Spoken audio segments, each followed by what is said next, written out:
Please take a moment support the channel by hitting the thumbs up. Story 1. Childhood sweetheart of 11 years. My wife comes from a humble background. Her father is an alcoholic, so mother worked hard all her life to make ends meet.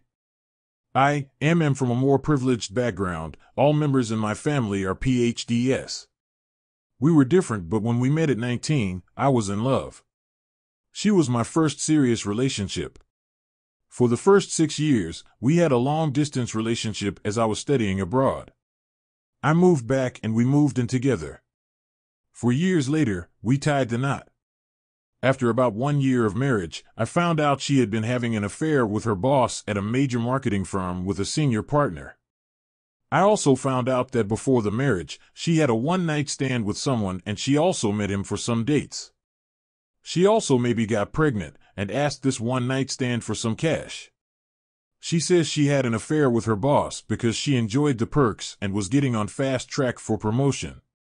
He gave her expensive gifts, attention, and time. This started around our wedding, where the pressure of our wedding cost was weighing on her as I was basically taking care of it all. She says she tried to end things, but he threatened to fire her and also beat her. Then said he would commit suicide.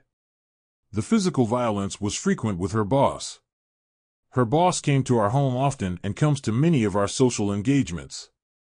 She always told me that her boss doesn't have a friend and she was just getting some brownie points. I bought this. I am such a fool. I even suggested to her to go with her boss to a business meeting outside city because he is a terrible driver and could do with company. What's crazy about this is that I am actually way richer than her boss. I have given her every single freedom. She can take money, no questions asked. She is not enjoying work. She can work at our own business. Although I always encouraged her to be independent. I had written her resume. I actually told her to take the job. I paid for her college and basically all her expenses since the start. Best part? I encouraged her to go and talk to management as it would help her. She went and say hi to this guys because of that. She meant everything to me. She says she was happy in our marriage. I certainly was. My faith in her was so enormous that ignored every sign. Our sex life was great. I have lost my future. I worked my off to grow our business after COVID impact, and here she was accepting luxury gifts that I'd consider pocket change. But it's true I didn't buy things for her, mostly because I thought she can buy whatever she wants with her card, and also because I was working all the time. Also, her fling mentioned above from prior to marriage? She texted him recently and had been having many flirtatious messages. She used to cook for her boss. She messaged him things like she wanted to be with him at night, and she did message him once or twice expressing concerns that she thought he was leaving her. After D-Day, our worlds have collapsed. She has quit her job and says has become suicidal. She swears she tried to get out but couldn't, and she hates this guy. She is asking for forgiveness if I can take her back. I can't trust her or maybe anyone ever again. Update 1, D-Day. She came home after one of her office parties. She was completely drunk at 3 a.m. She started mumbling she wanted kids. I asked her who dropped her. It was her boss. Something snapped and checked her phone. Found out. Her workplace, this company she works for, is a total scumbag. I just Googled and found out that in 2018 they laid off all senior management due to workplace harassment, and then someone in 2022 filed a case saying no action on her complaint. AP, he is in mid-50s and fat. Quite an ugly dude, honestly. She has brought him to our house many times. She has taken me to his house many times. She has introduced him to all our friends. She always said it was because he is lonely and doesn't have friends. The extent of his visits were so much that even when I thought something was fishy, I would think, who could be that stupid? My father just told me after D-Day that he had told my mother that I was probably approving of this open marriage. He just couldn't believe it that I didn't suspect. Her response after D-Day: accepted divorce, accepted to file lawsuit for workplace harassment. Quit her job and is suicidal, to point that her family doesn't even let her use the bathroom with closed door. She is definitely remorseful, and her family is too.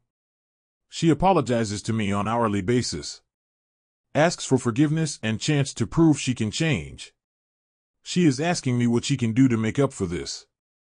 However, due to magnitude of my betrayal, I am not considering any form of reconciliation, but it's hard on me to stay firm. Clues during the 1-year-long affair, I have to admit, she has asked for psych help and has told me she has severe depression. I never understood the gravity of this and procrastinated on it. She has Googled on topics of how to end things. She has asked me multiple times to help her find a job. Again, I never understood the severity. So she definitely was going through something. But at the same time she has sent texts to him like she is missing him, etc. It's not that she had an escape in her AP, she was having a full-blown toxic relationship parallel to ours. Parallel lives. If you read her messages to him and then to me, you will see night and day. With him it's like a stupid teenager fighting and passionate and crazy. With me it's like calm, happy and loving wife. I am telling you, we had a happy marriage. This is what makes this so devastating. At one point she is messaging him frantically to come pick her up, and she is messaging me at the same time reminding me of some chores and that we have still not formally applied for a marriage license. Story 2. She cheated and got me arrested so she wouldn't look like the bad guy. Now she came back begging. Hi all, need to express my story to someone, anyone at all. I'll try and make this cohesive in some kind of way, but excuse me if I'm a little all over. 3 weeks ago today my partner of 8 years left to go shopping and never came back. We were engaged, were planning a wedding and a family, and we have a dog who we adopted together. She'd taken just her handbag, never acted unusual, except for the fact she never made any connection with me or our dog, never uttered a word, she simply left. It wasn't until a few hours later I realized she'd taken her toothbrush and a few other things. Then I found she'd left her engagement ring on the bedside. I panicked and tried for several hours to contact her. After reading my messages and refusing to reply, she finally messaged back and told me she needed space.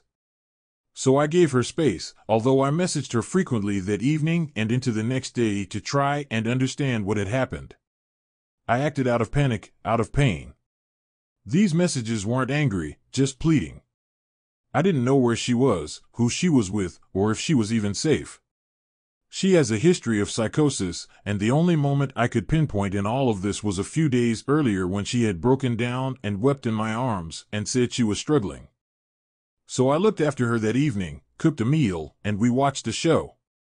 Back to the leave. The next day she messaged me and said she was safe and staying with a friend.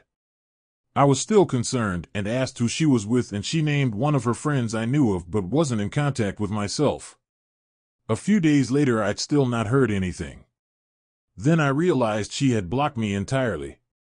I did a foolish thing and remembered she had an account on our shared laptop and I knew the passcode. We both knew each other's on this particular laptop, in case something ever happened. When I signed in I saw Facebook was already logged in. I must insist I don't know her usernames or passwords, a point that will be important soon. I had never accessed her socials before, but something drew me to this. On FB, I stupidly opened her messages and realized very quickly she wasn't where she'd said she was. She was in another location completely, had traveled hours there via coach on the day she disappeared. She was with a woman she had been emotionally connected to for a month prior. She was having an online affair and finally acted on it. Then I saw other messages between her friends. A few of her friends, a best friend prim ally, were almost prompting her to act upon the affair, saying she could do better. Saying she only gets to do this once. One friend said she should leave me and break up in secret so as to not look like a homewrecker. So I confronted her about the affair. I tried to call her from another number, left voicemails. Then I tried emailing her to no success. After this the police arrived. I had thoughts of taking my life.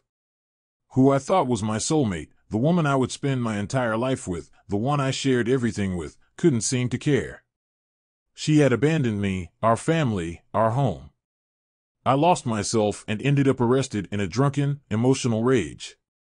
After a night in hospital and a day in a cell, the police told me I had been detained again due to stalking and hacking a Facebook account. I defended the claim, explained our relationship, how she'd disappeared. Admitted to accessing the FB account, but hacking? No, I defended myself. I was broken. And now I'm in limbo. Though the emotion is dulled, I still have this sick pain in my stomach. The police have notified me that I cannot contact her in any way or else risk arrest. I have since learned she has been trying to contact me and provoke a response of some kind. She has also been messaging my family. She wants our dog. She's wondering whether I'm staying in our home or if I'm moving out. It's been several weeks now and no progress. She hasn't closed the joint financial accounts, contacted our landlord about living arrangements, nor been back for her belongings. I guess I'm venting and trying to ask anyone out there for advice. I feel cornered, and she seems to be taking her time about it. Furthermore, I feel she's gaslighting me. Why would the woman I spent 8 years with want me arrested? Is this so she doesn't look like the bad guy in this? About a month later, I received a text from her pleading, apologizing for everything she put me through. But I'm you dumb to take her backstory 3. Hi everyone. I'm posting here hoping to survive. 1 week ago was the happiest day of my life. I found out my wife of 4 years was pregnant. We didn't think we could get pregnant. It was the happiest we'd ever been. A couple days ago, by chance, I found out that 4 months ago she had done things, infidelity, that I still can't talk about. Multiple partners. Just picture your worst imagination and it's a step above that. Honestly, I'm holding on by a thread. Somehow, this happened to me before when I was much younger. I attempted suicide. Somehow the person saved me. Just literally a stroke of luck. Flash forward to today, I have awful social anxiety. I have trouble leaving the house. Given what happened with my now pregnant wife, going by what I read online, I have severe PTSD. I wake up screaming and it scares her. She runs to the room I'm in to check on me. I can't easily move out, neither of us could afford our home on our own. I'm torn between leaving and supporting her pregnancy. The other complication is that we are just under the borderline of when we could chemically abort. It's a living nightmare. She did things so terrible. Somehow part of me still loves her. The only thing that can stop my constant panic attacks, which I thought I had before but now realize I've never had, is laying with her. How do I get past the intrusive thoughts? We have listened to and read things online from the Mayo Clinic. I'm worried that keeping the baby is either simply a choice we make to try and not lose each other because we still care for each other, or it's a terribly dumb decision made by 2 very traumatized people that are spiraling around each other. I'm not angry at her. I'm horrified and devastated and still can't believe she had something like this in her. Honestly, this is a cry for help, for answers, for anything that might have helped people in the past. Can people get through something that one partner feels is so terrible they can't speak about it? Please take a moment to support the channel by hitting the thumbs up.